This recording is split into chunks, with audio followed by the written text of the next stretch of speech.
अस्सलाम वालेकुम students, welcome back to the channel again.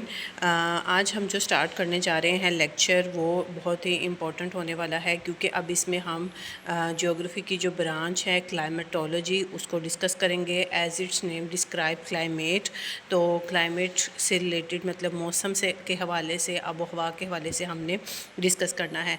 तो क्लाइमेटोलॉजी बेसिकली ज्योग्राफी की वो ब्रांच है जिसमें हम किसी भी जगह का जो मौसम होता है उसके बारे में स्टडी करते हैं, तो उसको हम क्लाइमेटोलॉजी कहते हैं।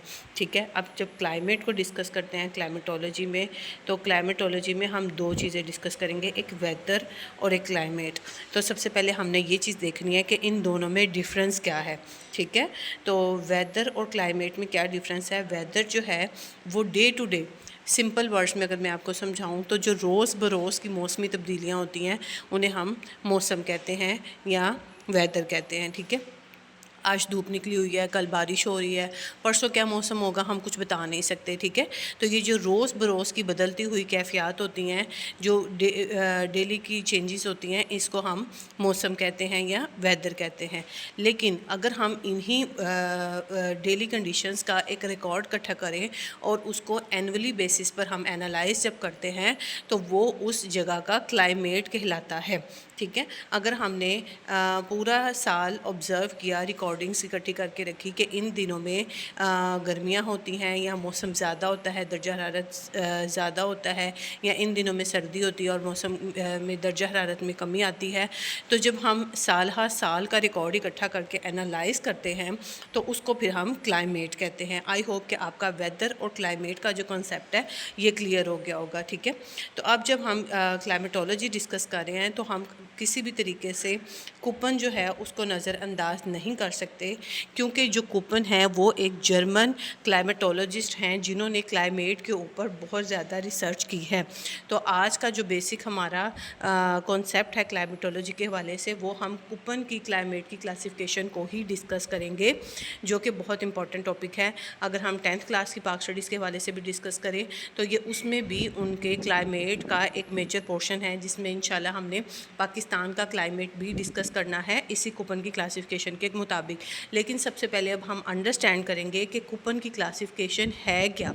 ठीक है, कूपन ने क्लाइमेट को किस तरीके से एक्सप्लेन किया है। तो इसके लिए आपका सबसे पहले उसका जो मेन आइडिया है उसको समझने की ज़रूरत है। उसका मेन कॉन्सेप्ट ये था कि किसी भी जगह पर जो नेचुरल वेजिटेशन होती है ना, जो पौधे उगते हैं, वो बताते हैं कि उस जगह का मौसम कैसा है।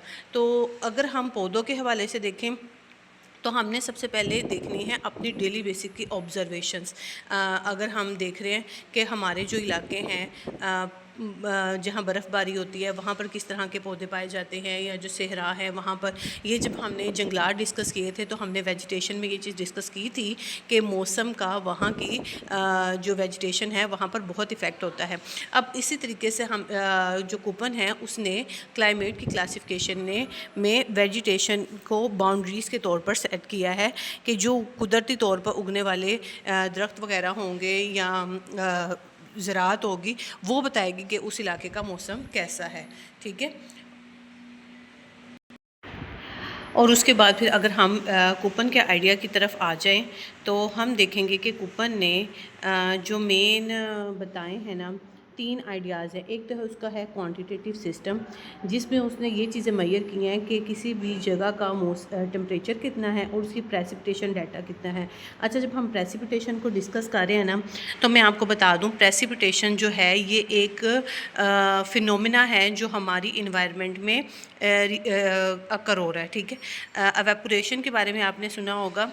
एवेपोरेशन और प्रेसिपिटेशन ये दोनों फिनोमिनास हैं।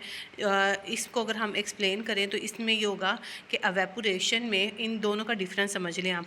एवेपोरेशन में पानी जो है वो बुखारात बनकर हवा में शामिल हो जाता है। ठीक है, पानी जो है वो ज़मीन से ऊपर हवा में शामिल हो जाता है।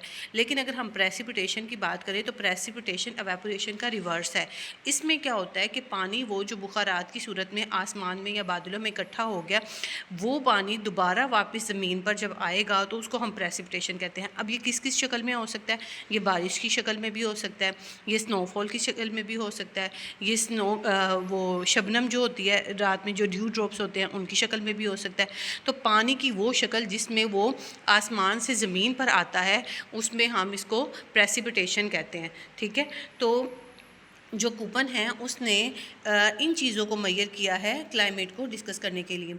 अच्छा, दूसरा उसका टॉपिक है वेजिटेशन। ठीक है, कि किस तरह के जो होते हैं वो होते हैं, उसमें रेन फॉरेस्ट है, ठंडरा है, स्टीप है और डेजर्ट्स हैं। ठीक है, यहाँ तो वहाँ जंगल होंगे, यहाँ दरमियानी किस्म के वेजिटेशन हो सकती हैं, यहाँ तो वो बिल्कुल खुश्क और सहरा होंगे, या फिर वहाँ पर नॉर्मल हालात होंगे इस तरह से। और फिर उसके बाद जो तीसरी चीज़ है, उसने ना क्लाइमेटिक जोन्स को 5 मेजर जोन्स में डिवाइड किया है। ठीक है, अब हमने इन्हीं 5 मेजर जोन्स को आगे डिस्कस करना है, उसके बारे में हम करते हैं स्टडी। जी, ये हैं उसके 5 जोन्स।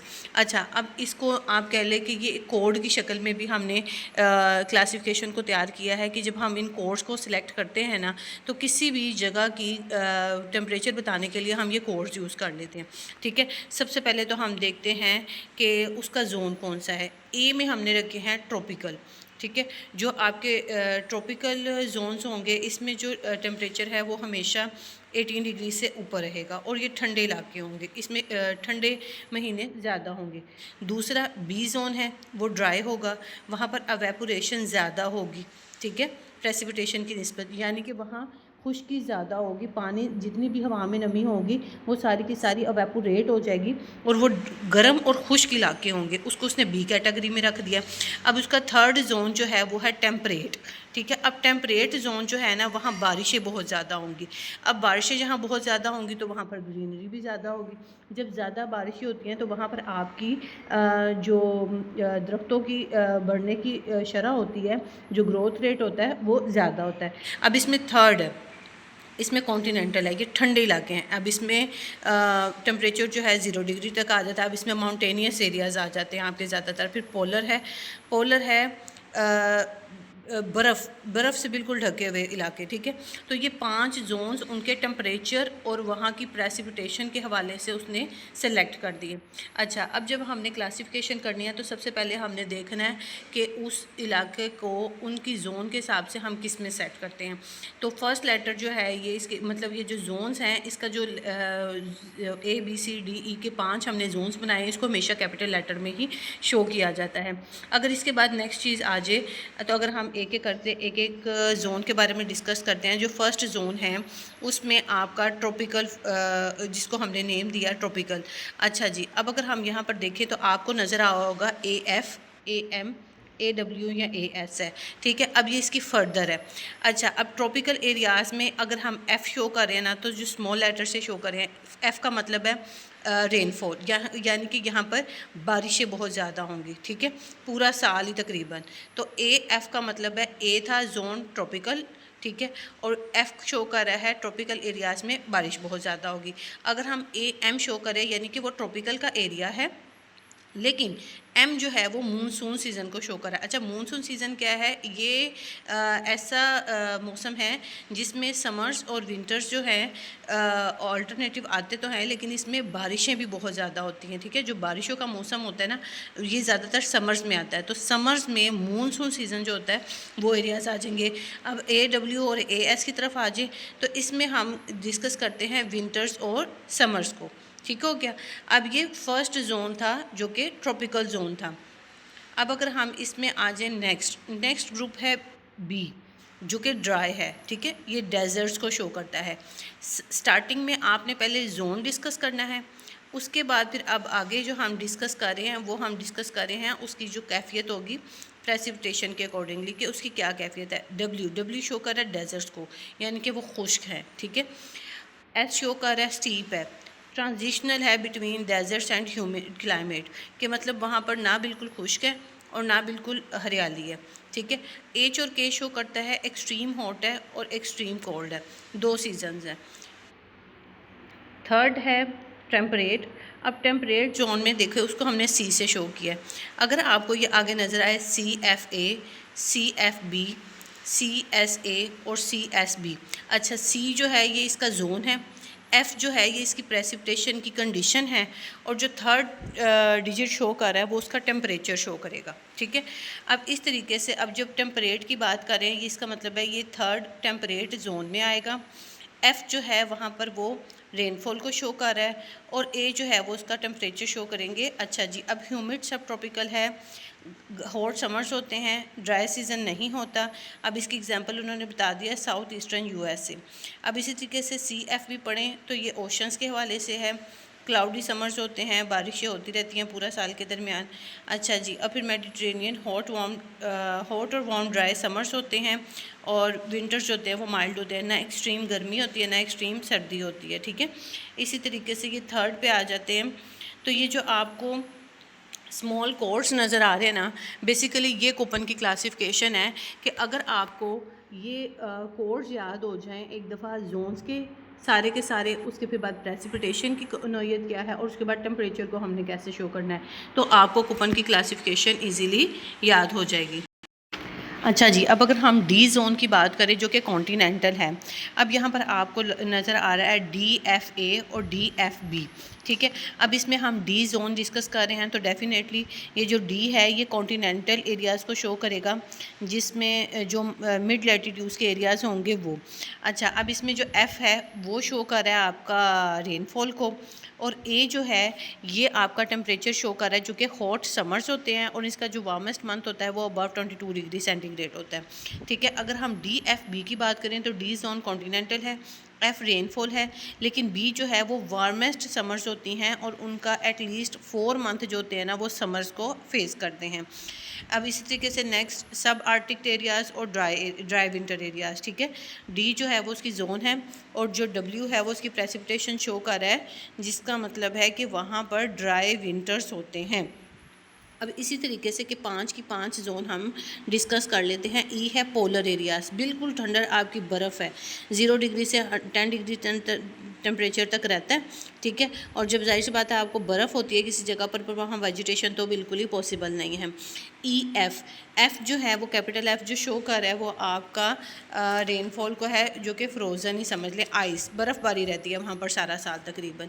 इस तरीके से ये आपके 5 के 5 जोन्स कवर हो जाते हैं।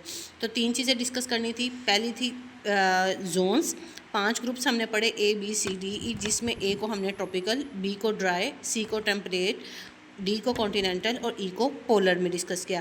सेकंड था प्रेसिपिटेशन पैटर्न, कि वहाँ पर बारिशें होती हैं या खुश्क रहता है, या गर्मियाँ खुश्क हैं या सर्दियाँ खुश्क हैं, या मानसून है बारिशें होती रहती हैं, या बिल्कुल वो सहरा की सरत में आते हैं। थर्ड चीज़ थी टेम्परेट इंस्टेंट की। अगर आप ये वाला जो आपकी स्लाइड है ना इसको अंडरस्टैंड कर ले तो आपको पूरी की पूरी कूपन की क्लासिफिकेशन समझ में आ जाएगी। टेम्परेचर, अब स्मॉल ए को उसने हॉट समर से शो किया है, बी को वार्म समर से, सी को कूल समर से, डी को वेरी कोल्ड विंटर से, और एच और के हॉट और कोल्ड ड्राई क्लाइमेट्स आ रहे हैं। अगर हम इसी को यूज़ करें, ठीक है, और हम अगर इसमें सर्च करना चाहें कि पाकिस्तान का टेम्परेचर क्या होगा या पाकिस्तान का क्लाइमेट क्या होगा, फॉर एग्जांपल है कि अगर मैं बात करती हूँ लाहौर की, ठीक है, तो सबसे पहले हमने देखना है कि पाकिस्तान किस जोन में आता है। फर्स्ट ग्रुप से हम एक चूज़ करेंगे तो पाकिस्तान जो है वो थर्ड ग्रुप में फॉल करता है, जो कि है टेम्परेट जोन। तो पाकिस्तान के क्लाइमेट के लिए हम सबसे पहले सी का लेटर यूज़ करेंगे। फिर अब हमने देखनी है प्रेसिपिटेशन, कि पाकिस्तान की प्रेसिपिटेशन किस तरह की है, कि यहाँ यानी कि यहाँ बारिशें किस तरह की होती हैं, क्या यहाँ सारा साल बारिशें होती रहती हैं, या यहाँ सीजनल हैं, या गर्मी और सर्दी दोनों मौसम आते हैं कि नहीं। तो उस हिसाब से अगर हम देखें तो हम यहाँ पर चूज़ करेंगे बी वाला, जो सेकंड पॉइंट है डब्ल्यू, ड्राई विंटर्स। यहाँ सर्दियाँ खुश्क होती हैं, गर्मियों में बारिशें होती हैं, मानसून सीज़न है, लेकिन यहाँ पर बारिशें भी होती हैं। तो डब्ल्यू और एम दोनों आएंगे। अगर हम एरिया वाइज देखेंगे कि अगर हम लाहौर का टेम्परेचर देख रहे हैं तो इसमें हम सी के साथ एम लिखेंगे। अगर हम कराची की साइड देख रहे हैं तो वहाँ पर हम सी और डब्ल्यू डिस्कस करेंगे। फिर आगे आ जाएगा टेम्परेचर। अब हम देखेंगे कि यहाँ का टेम्परेचर कैसा है। फॉर एग्जांपल है लाहौर को देख लेते हैं कि हम लाहौर का टेम्परेचर कहते हैं, भाई लाहौर में तो बहुत गर्मी होती है, तो इसके लिए हम हॉट समर्स में ए चूज़ करेंगे। तो अगर मैंने पाकिस्तान का क्लाइमेट बताना है तो मैं यूज़ करूँगी सी, डब्ल्यू ए। तो ये 3 वर्ड्स मैं यूज़ करूँ ना तो मुझे तीनों वर्ड से आइडिया हो जाएगा कि लाहौर का टेम्परेचर और क्लाइमेट कैसा है, ठीक है, वहाँ प्रेसिपिटेशन कैसी है।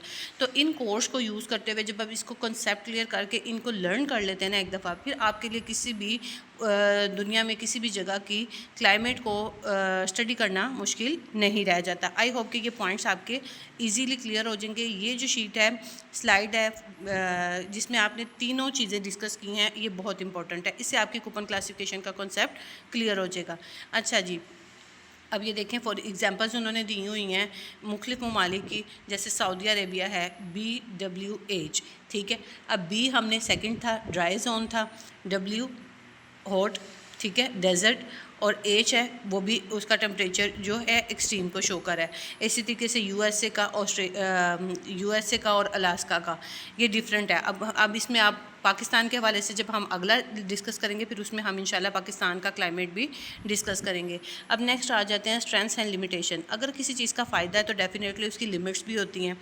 अच्छा, स्ट्रेंथ्स इसकी क्या है कि ये सिंपल है, ठीक है, आसान है और मेजरेबल है। हम इसको टेम्परेचर की बेस पे और प्रेसिपिटेशन डाटा की बेस पे, बारिशों की मिकदार पर या बर्फ़बारी की मिकदार पर, ये जो प्रेसिपिटेशन होती है इसकी मिकदार पर हम इसको स्टडी कर सकते हैं।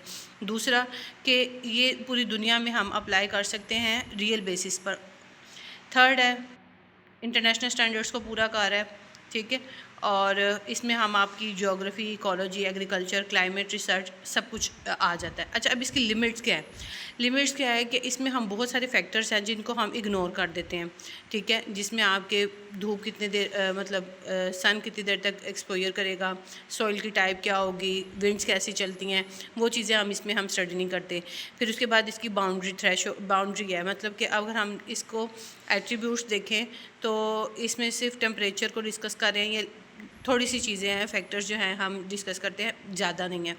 अच्छा जी, उसके बाद अगर हम आएँ तो इसमें हम जो क्लाइमेट की छोटी छोटी बारीकियाँ होती हैं ना, वो चीज़ें हम इग्नोर कर जाते हैं, सिर्फ मेन पॉइंट्स पर रहते हैं, ठीक है। और जब हम अगर देखें तो 20वीं सेंचुरी के क्लाइमेट जोन की बेस पर देखें तो जो जोन है वो चेंज हो रहे हैं आहिस्ता आहिस्ता। क्लाइमेट चेंज की वजह से आपके ये जो कूपन क्लासिफिकेशन है, हमें नहीं लगता कि आगे मज़ीद ये फॉल करेगा। ये एक एक्सपेक्टेड है, अगर हम क्लाइमेट चेंज पर काबू पा लें और अपने क्लाइमेट चेंज पर मेहनत करें तो ये अप्लाई तो करता है लेकिन उस हद तक नहीं करेगा, ये एक डाउट है, ठीक है। तो इंशाल्लाह उम्मीद है कि आपको जो कूपन क्लासिफिकेशन है ये सारी बहुत अच्छे से कॉन्सेप्ट क्लियर हो गया होगा। इंशाल्लाह नेक्स्ट वीडियो में हम इस कूपन क्लासिफिकेशन को पाकिस्तान के क्लाइमेट पर अप्लाई करके देखेंगे कि पाकिस्तान का climate according to Koppen classification क्या है, ठीक है। मिलते हैं आपके साथ नेक्स्ट वीडियो में, तब तक के लिए अल्लाह हाफिज़।